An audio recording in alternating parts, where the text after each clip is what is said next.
সুবহানাল্লাহ সুবহানাল্লাহ।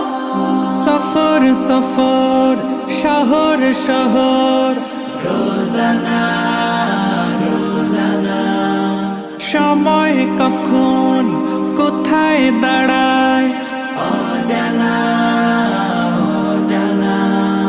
জীবনের প্রতি পাঠে একা একা চলি পথে আর চলে আসমানি রঙে ডুবে অনুরাগে অনুভবে খুঁজে পাই সুবহানাল্লাহ ওয়ালহামদুলিল্লাহ।